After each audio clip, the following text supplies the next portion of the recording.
Bettering your business takes working with the best. With the James Hardie Alliance, you gain access to leads, training, networking, and support from the #1 brand of siding in North America. Achieve new levels of success by joining the James Hardie Alliance today.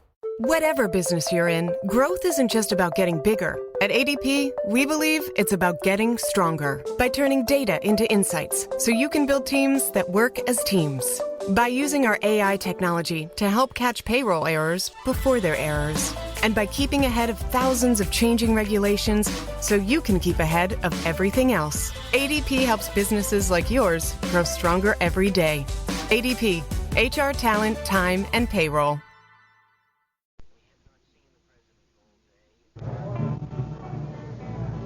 Howdy, Slim. Long time no see. Where you been, anyway? Howdy, Miss Katie.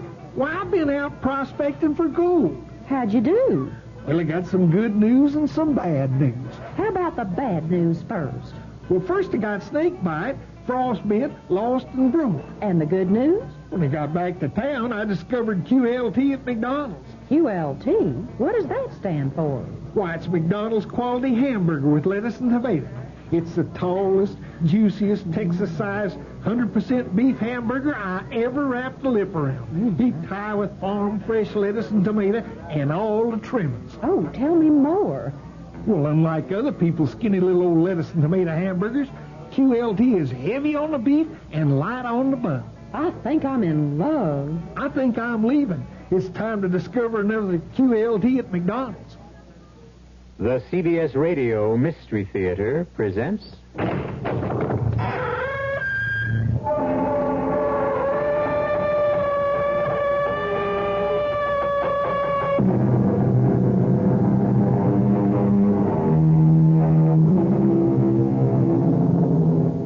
Come in. Welcome. I'm E.G. Marshall. We've been waiting for you. We knew that you'd be back. We know that by now you've discovered there's no fear like the fear you can hear. And we're going to fill your ears with a story about the most basic fear of all, death.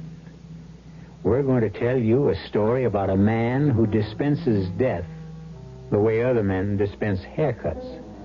A man known in the parlance of the underworld as the hitman. In case you're unfamiliar with criminal vocabulary, allow me to explain. A hitman is someone hired especially to terminate the life of someone else. He's a killer, Connie. The guy's a hitman, a hired gun. He's come here to kill me. No, he hasn't. Have you, Mr. Derry? Who, me? Do I look like that sort of person, Mrs. Breach? You don't look stupid, Mr. Derry. If you were going to kill my husband, you would have died by now. Why haven't you?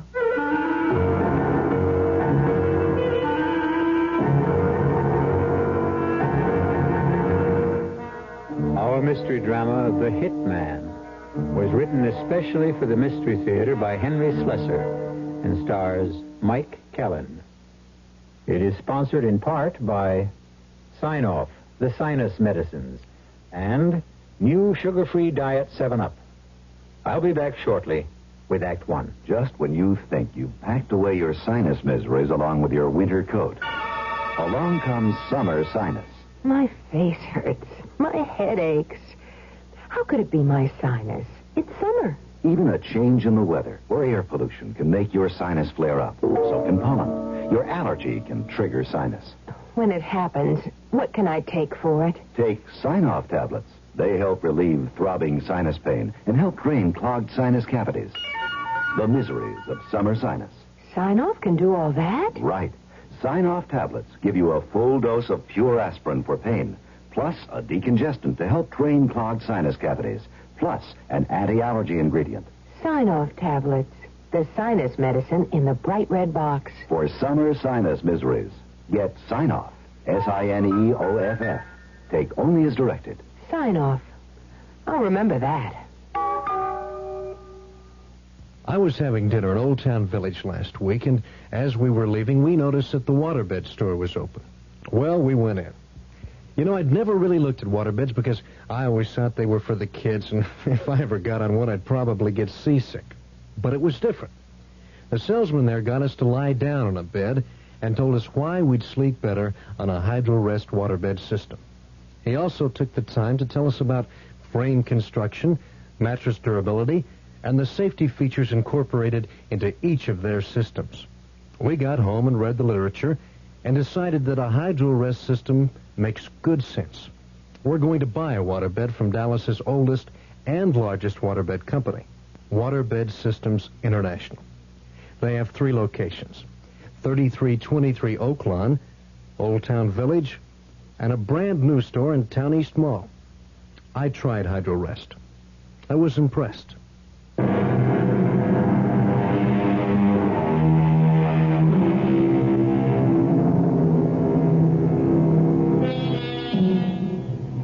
Our story begins in a bus terminal of a large eastern city, a place of arrivals and departures. In the crowd, we can see a rather sallow young man searching every face and scowling at his inability to recognize the man he has come to find. But then, he doesn't know what Jim Derry looks like.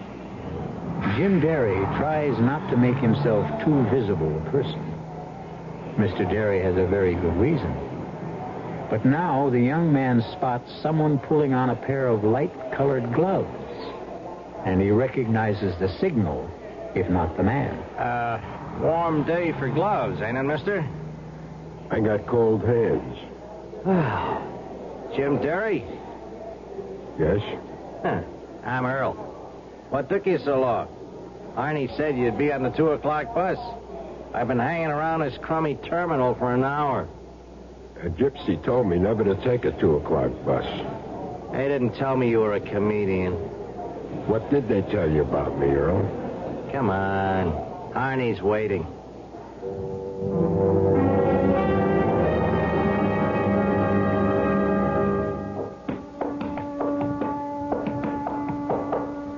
So, this is Arnie's warehouse. Oh, it's his warehouse, but he don't do much warehousing in it. Come on. His office is right here. Yeah, who is it? Hey, it's Earl, Mr. Harney. Come in. You took your sweet time getting here. Well, it wasn't my fault, Mr. Harney. He didn't show until 4 o'clock. Sad idea, Derry. I hire somebody, I expect a little punctuality. Oh, I told you. He didn't have to go outside the organization. I could handle it for you, Mr. Harney. I said shut up. I hate these family quarrels. Do you want to talk business now, or should I come back later? We talk now. Good. Then give the kid a quarter and send him to the movies. Beat it, Earl. Yeah, okay.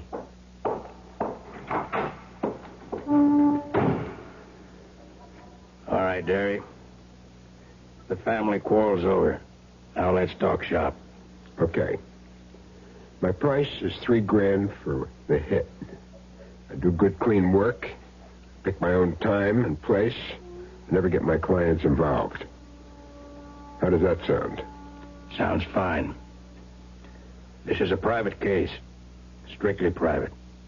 Guy named Eddie Breach. Breach used to work for me. Covered the best slice of territory in the city. His receipts were like $5,000 a week. Only they started to drop, understand? 4 one week, 2 the next. Whole thing smelled bad. You don't mean he was a crook? I had him followed. Found out he was making book on his own, setting up his own shop. He was robbing me blind. Who fingers him for me? I'll finger him this afternoon. See if you can make it fast. And see that I'm kept out of it. That's all. Not all, Mr. Harney. In cases like this, our company likes a deposit. Oh, yeah. Okay. Here's the ground now. You get the rest when I read that obituary.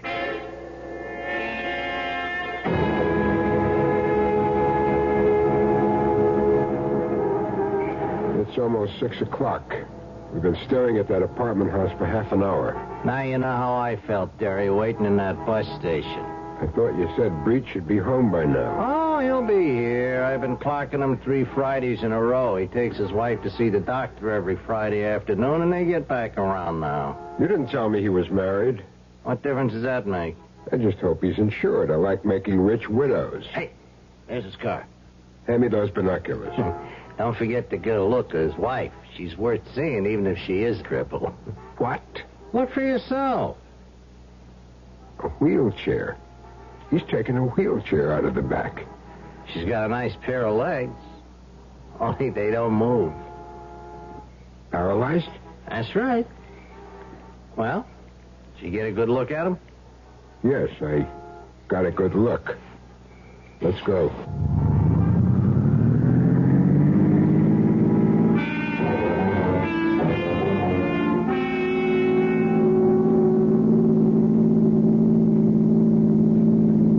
How come Breach married a cripple? He didn't. That was no kiddie car he was pushing around. That chick was in one piece when he married her. In fact, what happened to her was all his fault. How do you mean? I got into an argument one day, and he belted her. She fell down a flight of stairs and busted something in her back. Sounds like a real nice guy. It'll be a pleasure to do business with him. Yeah, well, don't forget who you're doing it for. Harney's paying you for this job, not Mrs. Breach. For her, I do it for love.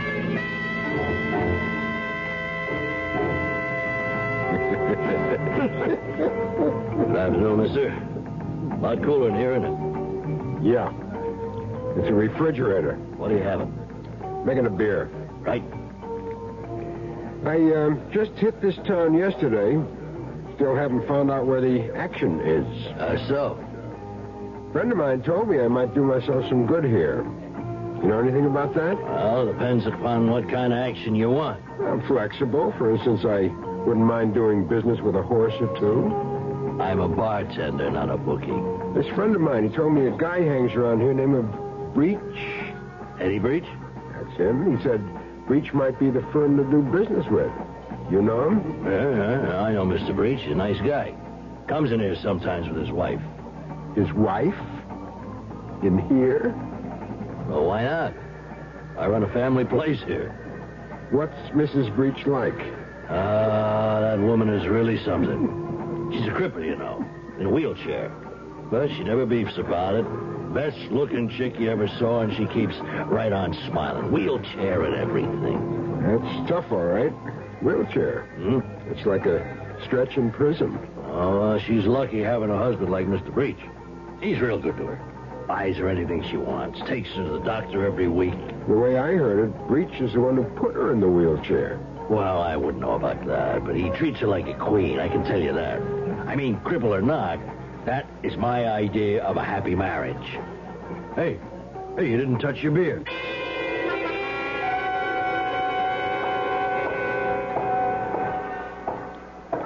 Okay, Mr. Breach, get in the car. Hey, what is this? Get in that car, I said. Okay, easy on the hardware. Who are you? What do you want? Start your car, head west of the highway, and keep going till I tell you to stop. Listen, you want my wallet, take it. Start the car.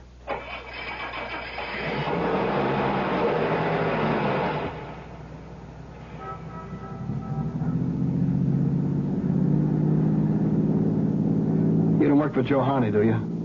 Keep driving. I asked you a question. I work for myself. Look, if Harney did send you, let's talk about it. I'll pay you twice what he's giving you. Just tell me how much. How do you know Harney wants you dead? Maybe it was your wife. Harney's not the only one who hates your guts. Connie? You're crazy. So that's her name, huh? Connie? She wouldn't do anything like that. She needs me. Needs you for what? To belt her again? Who told you about that? You must have been a pretty brave boy. Slugging a woman. That took guts. I'm trying to make it up to her. For Pete's sake, will you give me a chance to make it up to her? That's why I need that money. That's the only reason. So you did cheat Harney. You admit it? I'd cheat my grandmother if it helped Connie. Keep your eyes on the road, Eddie.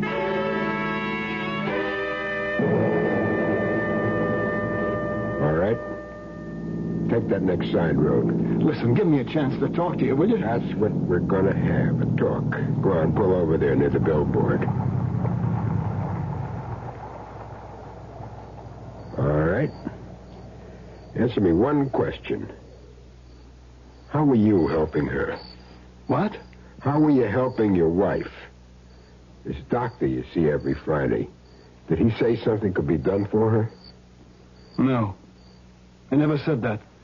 The spinal cord is all busted up. All he can do is make her more comfortable. So the sentence is life. You think I don't feel lousy about it?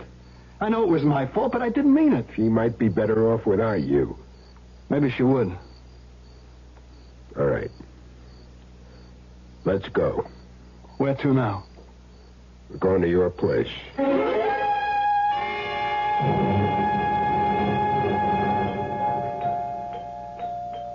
Eddie? Yeah, honey, it's me. Oh, you didn't tell me you were bringing anyone here. I decided not to go downtown. I ran into a friend of mine, and we got to talking. My name is Derry, Mrs. Breach. Jim Derry. I'm sorry to bust in on you like this. Oh, but I'm glad you did. Really. I love to see Eddie's friends. We don't do very much entertaining. You got a nice apartment, Mrs. Breach. Oh, thank you. I keep it uncluttered so I can scoot around easily in this wheelchair. My track record is 1 minute, 3 seconds from the living room to the bedroom to the kitchen. That's quite a record. Now let me get you a drink. Eddie says I'm the best rolling bartender in town. Watch me. Don't bother, Mrs. Breach. I don't drink. Not on the job, right? Oh, please, let me get you something. You see, I'm grateful to you, Mr. Derry. I was looking forward to a lonely evening when you came along. My husband usually works very late. Honey, you look a little tired. Did you take your pills yet? Oh, I'm fine, Eddie. Stop worrying about me. Please sit down, Mr. Derry. It's such a pleasure to talk to one of Eddie's friends. Now, let's cut this out. He's no friend of mine. I never saw him before in my life. What? Tell her who you work for, Derry. All right. At the moment, I work for a man named Joe Harney. Harney? That's right. And what do you want from us? I want us to sit down and have a talk. I'm already sitting down, Mr. Derry. Joe Harney isn't pleased with your husband, Mrs. Breach. He thinks he cheated him. Cheated him out of a lot of money. Well, I'm sure that's not true. I didn't cheat him. I just wanted the business for myself. I got a right to go into business for myself. Yes, I know. It's called free enterprise. But just the same, Mr. Harney is very angry. He's not just angry, he's afraid. He's worried that if Eddie gets away with this, he'll set a bad precedent. So he only knows one remedy for the situation. And tonight, this could have been it. A gun. Please. Put that away. He's a killer, Connie. The guy's a hitman, a hired gun. He's come here to kill me. No, he hasn't. Have you, Mr. Derry? Me? Now, do I look like that sort of person, Mrs. Breach? Well, you don't look stupid, Mr. Derry. If you were going to kill my husband, you'd have done it by now. Why haven't you? I'll tell you why. Because he wants a deal. He wants me to pay him more than Harney's paying. Oh, be quiet, Eddie. Your husband isn't thinking straight, Mrs. Breach. It isn't that easy. Do you think that Harney will be satisfied if I let him live? If I walk off this job, somebody else walks in. This isn't the only gun in the world. He's right, Eddie. Maybe the only way is to give him the money back. There's nothing to give back. You think money stands still in this business? Look, maybe if we left town, went to Mexico or someplace. Harney won't give up that easy. It means too much to him. Well, I'm not staying here. I'm getting out. I'm getting as far away as I can. Eddie. Both of us, Connie. I meant both of us. You expect me to run? In a wheelchair? Maybe Mr. Derry can tell us what to do. I can think of only one thing. Joe Harney wants a dead body. That's what we'll have to give him.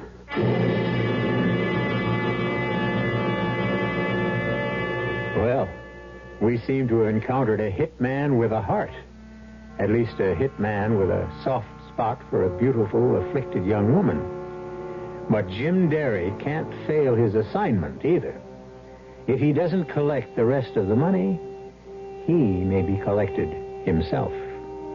We'll find out what happens to this strange threesome when I return shortly with Act 2. At a time time when a lot of folks are thinking of smaller cars, we'd like you to do something a little unusual. Consider a Buick. Seriously. You see, there's a whole new series of smaller Buicks out there that maybe you didn't know existed. Take, for example, the mid-sized Buick Century. It's a foot shorter and about 1,000 pounds lighter than many full-size cars. Yet it offers Buick's kind of attention to detail and comfort. And that's important, particularly if you're used to big cars. And something else. There's an even smaller Buick than Century, Apollo, the first six-cylinder Buick in years. But it has a quiet way of going about its business that's very unsmall car. If you're thinking of buying a new car, do something a little unusual. See a Buick dealer. He'll prove that a smaller size doesn't have to mean less comfort. One of the delights of backyard barbecuing is eating with your fingers. One of the disadvantages is having to swat bugs with the same fingers that hold juicy, drippy hamburgers. Hi, Frank Lieber here to tell you that's why True Value hardware stores have Raid House and Garden Bug Killer. So you can make sure that ketchup and mustard mess goes no further than your fingers. Raid kills bugs dead, but used as directed, it won't harm plants or shrubs or your pets or the food that you serve outdoors. True Value hardware dealers suggest you use it this way. About half an hour before you're ready to serve, spray Raid around your patio or picnic table. It kills bugs in the air and in the shrubbery where they hide. And Raid is just as effective indoors and safe. It won't oil stain furniture and draperies. The 13.5-ounce aerosol can of Raid House and Garden Bug Killer is just $1.29. Just one of the values you'll find at the True Value hardware store near your home.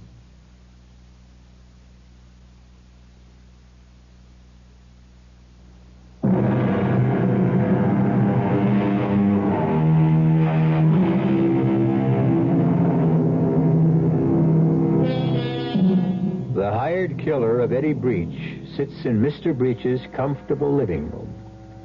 But the gun which was supposed to have done the deed rests on the coffee table. And Jim Derry paces the carpet and talks to the loving couple about death. It won't be easy, understand? But it's the only idea I got. The only thing that'll satisfy Joe Harney permanently. What do you mean about a dead body? I don't mean yours. I mean somebody else's. A body that could have been yours if the job had been done. A substitute. But how is that possible? There's a way. I have to stick my neck out to do it, and there'll be some expenses. How much? I have to let you know. Meanwhile, get ready to move and move fast. Have your bags packed and keep them ready. Get yourself some standby reservations. Mexico, Rio, any place you want. Don't make them in your own name. Oh, and one other thing. Don't leave the apartment for any reason. But I gotta leave the apartment. I got business to do. Business? Isn't your life more important? You can't risk it. Arnie hired me to take care of you, but that doesn't mean one of his goons wouldn't try to beat me to it. There's a kid named Earl. Yeah, I know Earl. He's a punk. Just the kind of punk who might try shooting you in the back. Oh, do as he says, Eddie. Please. I tell you, I gotta get out. I need cash if we're to beat it out of town. I have to make collections. Mr. Derry, wouldn't you help him? Maybe if he had a gun so he could protect himself, then... You could lend me yours, Derry. Just until we leave town. All right. Take it. I'll see what I can do. Okay. I'm leaving now. Just keep calm until you hear from me. I'll see you to the door. Mr. Derry, why are you doing this for Eddie? Because he's such a regular fella.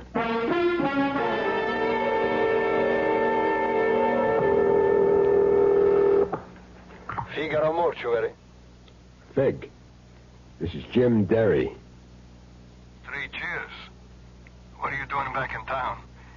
You ain't been here in 10 years. Business, Fig. I'm here on business. Just like in the old days. The old days are over. I make more money legitimate now than I used to make crooked. For me, crime doesn't pay, like it says on the posters. Well, this is legitimate. Almost. I want to make a purchase. What kind? You are the only store in town that has what I want, Fig.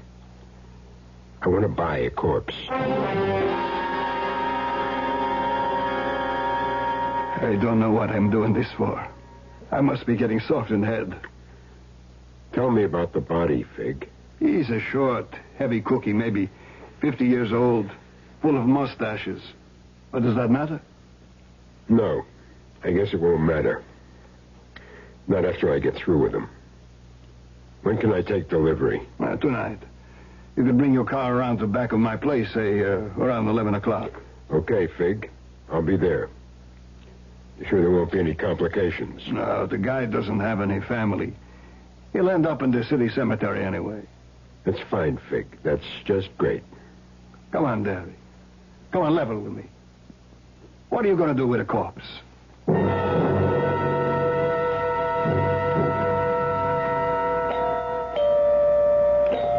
Who is it? It's Jim Derry. Eddie isn't here. He went out on business. Would you rather I came back later? Oh, no, of course not. Eddie should be home any moment. Come on in. He's been out raising money. It's wonderful how many people owe Eddie money. He's like a banker, really. You know what he tells his mother? What? He tells her he's an accountant. She's a sweet old lady. She knows the truth, but she never lets on. And do you know the truth about him? I never had any illusions about Eddie. Would you like a drink? Oh, sorry, forgot. You don't drink. I'll take a beer if you have one. Coming right up. Oh, maybe when we were first married, I had an illusion or two. It's easy when you're young, and you've got a nice straight spine. You're still young. Yes. Well, still that, I suppose. Oh, what do you know? No beer. It doesn't matter. Does he leave you alone a lot? Beg your pardon? That banker husband of yours? Oh, Eddie's a busy man. He doesn't have normal hours like other people. I don't suppose that you do either. We're talking about Eddie. You're curious about him, aren't you? Trying to make some moral judgment? To decide whether he's worth saving or not? I've already decided that, haven't I? Do you know about Eddie and me? About the accident? Yes. We were living in an old brownstone. Eddie was late. I was waiting for him at the top of the stairs with an argument all ready, and I said a lot of nasty things, and so did he, and he started to shake me, and I lost my balance. Well, how do they look? Your legs? You look fine. You'd never know they were dead, would you? You know something? I've got my own theory about you, Mr. Derry, about why you're helping us. You do? Mm-hmm. I've been a cripple for over a year, and I've become an expert on pity. I can spot pity half a mile away. You think that's my reason? That's everybody's reason. It's me, honey. Sorry. Hello, Derry. I just came to tell you that everything is set. What does everything mean? You are going to be a dead man by tomorrow morning. You can leave town as soon as you get on a plane. There's one leaving for Mexico City at 4 tomorrow afternoon. We got reservations. You better confirm them. What's going to cost me what you're doing? In cash, $1,000. $500 for me, $500 for a friend of mine. A couple of pieces of jewelry. And that car of yours. My car? You can't take my car. You won't need it in Mexico. They got donkeys. Now, wait a minute. Eddie, we've got to do as he says. If you don't like my proposition, you can always say no. Then you can take your chances with Harney. Okay. What else do you want? I'll need your wallet, your watch, any other jewelry you carry. That wedding ring, is it inscribed? Yes, I had it done. Let's have it. What's the idea of all this? Your car is going to be in an accident tonight, Eddie. It's going to catch on fire. There'll be a body in the car, burned beyond recognition. But everybody will know who it is, of course. It'll have your wallet, your watch, your keys, your wedding ring. But whose body? Don't worry. The guy will be dead to begin with. It's only what you might call a cremation ceremony. So Harney will think you did the job. You'll only believe it if you get out of town as fast as you can. When that body is discovered, you are dead. I don't want you around making a liar out of me. That's neat, Derry. Very neat. You still get paid that way, don't you? Eddie. Get me what I need, Eddie, the money and all the rest of the stuff. What about your gun? You want that back? Keep it as a souvenir. I never hold on to a piece after a job. And this job is just about over.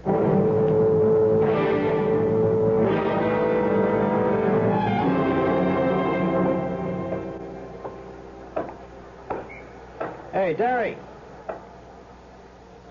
What do you want, Earl? Just want to give you a message. Mr. Harney isn't happy. Mr. Harney says he sort of expected some action by now. Tell him to read the contract again. I picked my own time and place. It says so in the small print. I thought you were supposed to be a pro.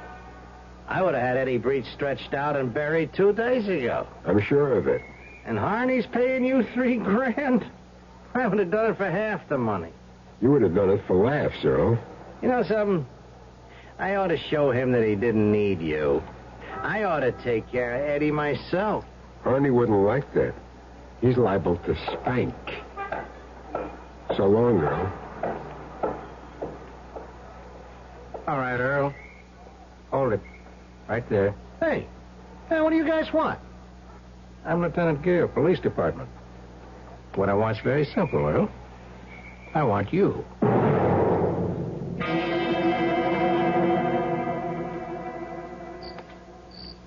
Well, here's the merchandise. Fresh from the freezer. Thanks, Fig. I knew I could count on you. You want to take a look at him? No. He ain't too pretty. I didn't get a chance to do any cosmetic work on him. It won't make the slightest difference. Okay. Let's get him in the car. Where are you taking him, Barry? To the country. Oh, boy. First time I ever heard of taking a stiff for a ride.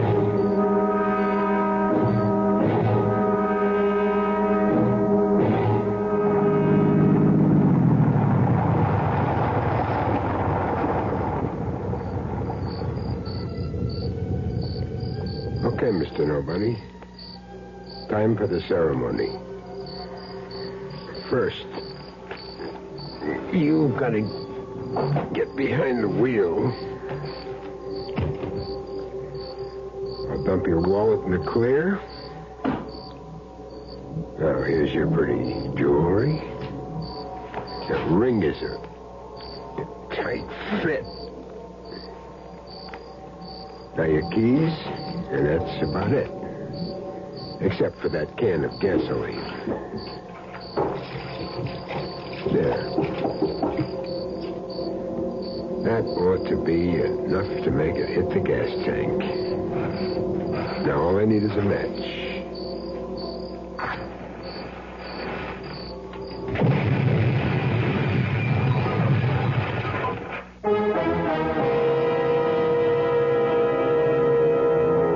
And so Jim Derry has completed his assignment.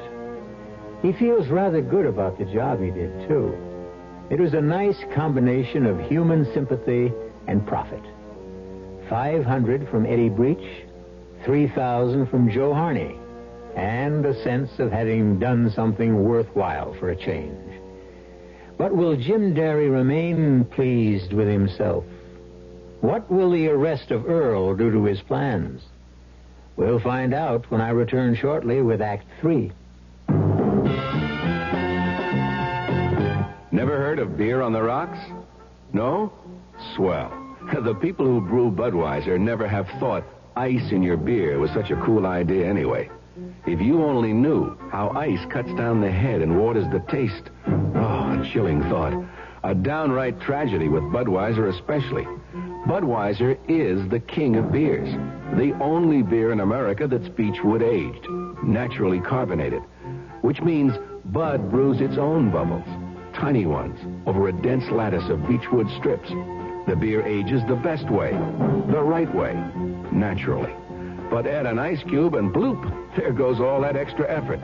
So if you forget to cool enough Bud, skip the cubes and put your Budweiser on ice for a while on the coldest shelf in your refrigerator. Even if the wait does frost you a little, it'll be worth it. Anheuser-Busch, St. Louis.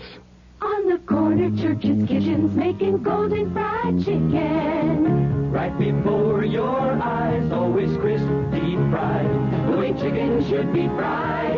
Golden crisp flavor, fresh in every bite. Drop by Church's fried chicken kitchen. The golden taste of Church's comes ringing through. Chicken was made to be deep fried, so crispy it crunches when you bite into it. Well, that's what Church's does. Deep fries your chicken right before your eyes till it's golden brown and golden crispy crunchy on the outside, moist and tender on the inside. Makes your mouth water just thinking about it. So what are you waiting for? Drop by Church's on your way home and pick up a box of the Crispy Lovers chicken. Your family will love you, and so will we. Drop by Church's fried chicken kitchen. The golden taste of Church's comes ringing through. The golden taste of Church's.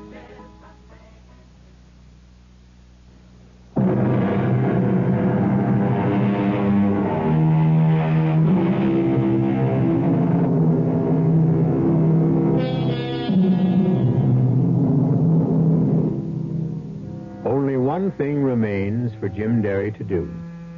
He has to make one final call on the man who brought him to town in the first place.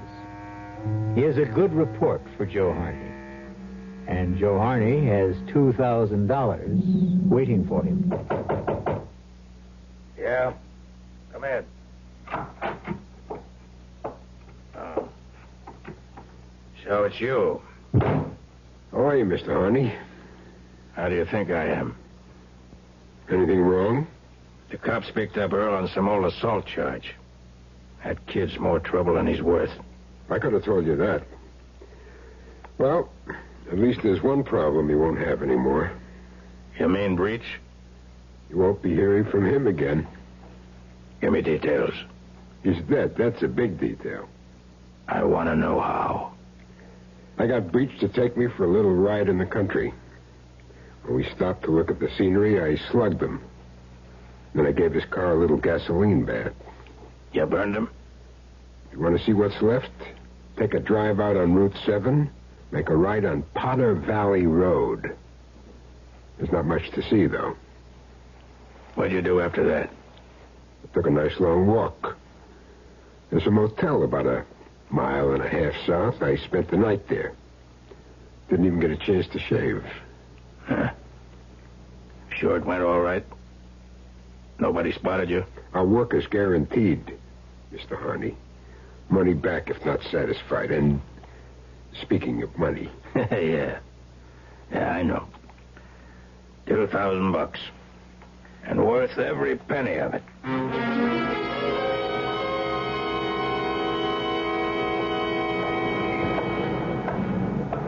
Excuse me. Your name James Derry? Pardon? I said your name James Derry. Yes, it is. Why? My name's Gear, Mr. Derry. Lieutenant Gear, Police Department. We got a warrant for your arrest. Me? You've got to be kidding. Step over here, Derry. Hey, wait a minute. Now, you know the routine, I'm sure. Hands flat against the wall. Whatever you say. Well, not armed, I see.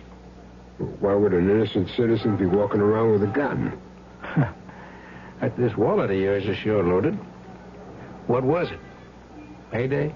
That's my traveling money. You must be a high-priced man, Derry. I sold a car for a guy. Second-hand sports job. That's the money he paid me for it. Yeah, sure. And I'll bet you got a copy of the bill of sale, don't you? Well, you give me a chance to get it, I'll... We'll talk about it at headquarters.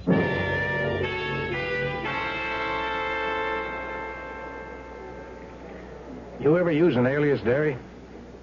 No. What for? You know a man named Joe Harney? I met him once or twice. What'd you talk about? The weather. Now, don't be cute, Derry. We talked about horses. Mr. Harney likes horses a whole lot. Yeah, we know all about that. We also know that Joe Harney paid your way into town a little over a week ago. That right? I can afford my own car fare, Lieutenant. Harney brought you here to do a special piece of work for him, didn't he? Wrong. You see, Derry, there isn't very much we don't know about Joe Harney. For your information, the DA's been lining up a case against him for the last 6 months. It's your hard luck that you came into the picture right now. I don't know what you're talking about. Well, maybe I can make it a little clear. You got something I want to read to you. It's a statement from somebody you may know. Now, here it is. Listen carefully. This guy, Derry, arrived last Friday. He was brought in by Harney to cool a guy named Eddie Breach. Breach once worked for Harney, but then he got to taking bets on his own book. And that made Harney sore, so he decided to kill him. Derry's price for the job was $3,000. Derry was staying at a hotel called the Gracie. He didn't tell Harney how he planned to kill Breach. Well, how does that sound to you, Derry? Like a fairy tale. Is it true or not? That's junk. They shouldn't make up junk like that. It's a statement we got last night by somebody who worked for Harney for the last 2 years. You know who I'm talking about? No. Name's Earl Clifford. You picked him up in an old charge, one that could have sent him to the joint for a good 10 years. He's willing to turn state's evidence in the hope of getting a lighter rep. He probably will. I never heard of Earl Clifford. You can help yourself the same way, Derry. You can help by telling the truth. I am telling the truth. We want to know why you killed Eddie Breach. Lieutenant, have you got the time? What? What time is it? 4:30. 4:30, that's what I make it to. And how is the weather out? Still warm and sunny. Good flying weather, huh? All right, what's the joke, Derry? The joke is over. I'm ready to tell you what I know, just as soon as I get a cup of coffee.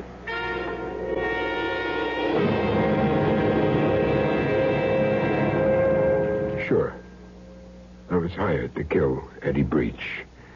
This guy, Joe Harney, called me, gave me the contract. I don't know why he picked me. I never did that kind of work before. Sure, Derry. We know. Your hands are nice and clean. Anyway, I came to see Harney. He told me the setup. Seen this guy Breach has been jabbing him for money, and he wanted him dead. Well, I said I'd do it. I see. Only I didn't mean it, Lieutenant. I'm no killer. Like you said, I'm clean. No record, nothing. No convictions, no. You know what I did? I went straight to Breach. I told him the whole story. Him and his wife. She's a cripple, you see, in a wheelchair. I felt sorry for her. For both of them. We know about Mrs. Breach's condition. Go on. I said I wouldn't do them any harm, but that didn't mean that they were safe. Harney would just hire somebody else to do the work. That was very nice of you. I wanted to help them, Lieutenant. I told them the only thing was to make it look as if Breach was killed. I said I could arrange the whole thing for them. And that's what you did? Yes. I got a body. A dead body from a funeral parlor I know. I put the body in Breach's car. I drove it out on Route 6, parked it on a side road called Potter Valley. I doused the car with gasoline. I set it on fire. You'll find Breach's watch and ring on that body. The wallet is in the grass someplace. Only the body isn't Eddie Breach's. Well. That's quite a story, all right. It's the truth. You send your boys out on Potter Valley Road. We don't have to do that, Derry.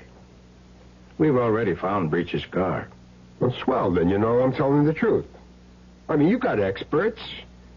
They won't be fooled by a fake corpse. The guy was almost twice Breach's age. He was heavier, shorter. Tell me honestly, Derry. You did all this because you felt sorry for the guy? Yes.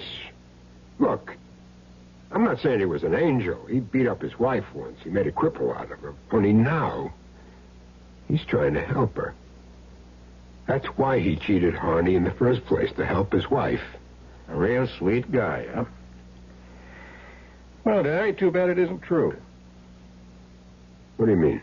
Oh, Eddie was responsible for his wife's injury. We know that. Sure, he knocked her down a flight of stairs. But you know why? They had an argument about coming home late. Oh, no.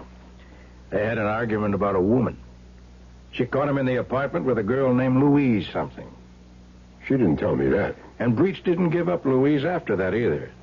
He's been cheating on his wife ever since. The fact that she was in a wheelchair only made it easier. No. I never knew about that. But his wife knew, Derry. What? That was the tough part. Connie Breach knew all about it. And there was nothing she could do. Just had to sit there in that wheelchair and let him do whatever he pleased. That's your good friend, sweet Eddie Breach. Well, she said she didn't have any illusions about him. She knew what he was. Too bad you didn't. All this time, she must have been hating him. Hating his guts. Anyway, they're gone now. They're on their way to Mexico City right now. No, they're not. Oh, yes, they are. They took a 4 o'clock plane. You're a liar, Derry. What are you talking about? You tell a nice, touching story. But, Derry, you're a liar. You made a deal with Breach, all right, sure. He gave you $1,000, and you arranged this phony car accident for him. But you intended to collect from both sides, didn't you? No, I was helping him get away. Were you? Let me read you something else. Edward Breach, 29 years of age, male Caucasian, shot to death in his apartment at 404 East 75th Street. What? The bullets came from a Farrington .38, found at the scene. That can't be. We traced the gun to the man who sold it to you, Derry. He can describe you to a T. Hey, wait a minute. That's how you got that $3,000 from Joe Harney, by doing the job you were hired to do. That's a lie. Breach took that plane, I tell you. He is on the plane. He's in the morgue, Derry. Where you put him. It can't be true. All right, Derry. I see you need a lot of convincing. Sam, send in Mrs. Breach. Connie is here? Right outside. Come in, Mrs. Breach. Are you sure it's... It's all right. Please come in. They didn't tell me that Mr. Derry would be here. I'm really sorry to do this, Mrs. Breach, but it's really quite necessary. I want you to repeat exactly what you told me. Yes. All right. I was in my bedroom last night around 7:30. I heard the doorbell ring, and my husband answered it. Eddie was always having visitors at all hours, so I didn't think anything of it, and then I heard 2 shots. I was frightened, but I opened the bedroom door and looked out. And that's when I saw him. Saw who? He was standing there, holding the gun. I screamed, and he dropped the gun on the floor and ran out. That's all right, Mrs. Breach. It's all right. Please, can I go now? Yes, ma'am. You can go. Wait a minute. Now, Mrs. Breach, Connie. How dare you call me Connie? You murderer.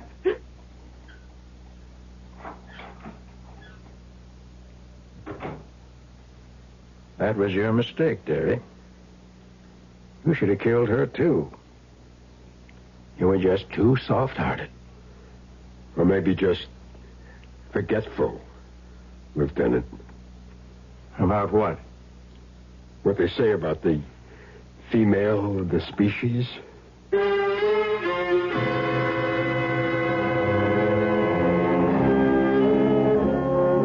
And so the kind-hearted hitman falls victim to a revengeful woman. We can only hope that justice finally triumphed, that Lieutenant Gere eventually realized the truth about what happened in that apartment on East 75th Street. Although, who's to say that Mrs. Edward Breach isn't already in a prison of her own contrivance? I'll be back shortly. Hello, Ms. Goldilocks here, and welcome to my professional taste testing laboratory. Oh, Papa Bear, could Could you bring that case of sugar-free Diet 7-Up over here? Another case? Miss Goldilocks, you're drinking this sugar-free Diet 7-Up like there's no tomorrow. You can't still be taste testing it. Oh, no, Papa Bear. Sugar-free Diet 7-Up has already earned my seal of approval. It's fresh, light, natural. Delicious. I drink it because I love its taste. Now hurry up. Okay, here. This sugar-free Diet 7-Up really tastes delicious. Ladies, if you're tired of switching from one diet drink to another, take some advice from Ms. Goldilocks. Try sugar-free Diet 7-Up and you'll say, yes, this one's just right. I'll bear witness to that, Goldie.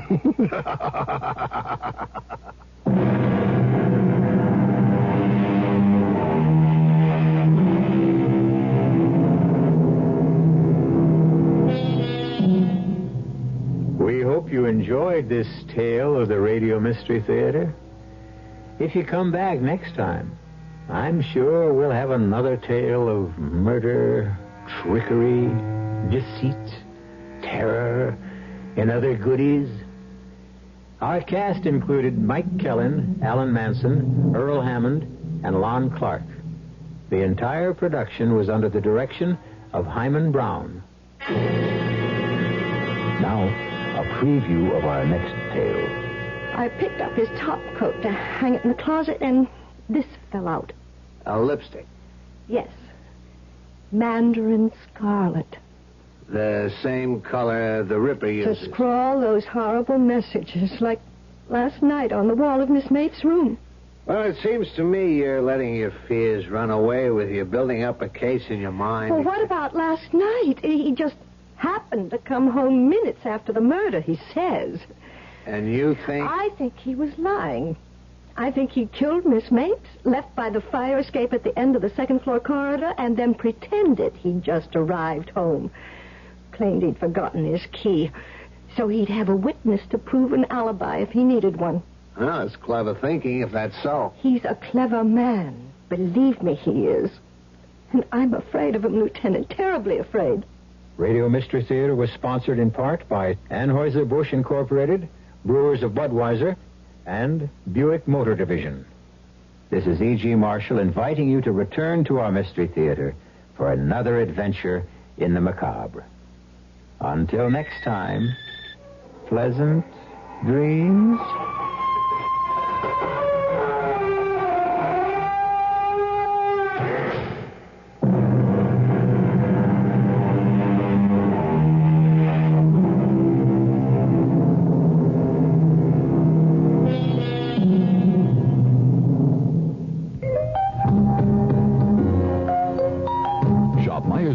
Stores this weekend to take advantage of big savings during the After Inventory White Elephant Sale. The sale begins Thursday at noon and lasts through the weekend. Listen to these specials. A group of men's no-iron slacks and jeans are just $3.99 a pair. Ladies and girls' summer playwear is on sale for just half price. Yes, you will find bargains like these in every department at Myers during the After Inventory Sale. And remember, you get the added savings of S&H green stamps at Myers.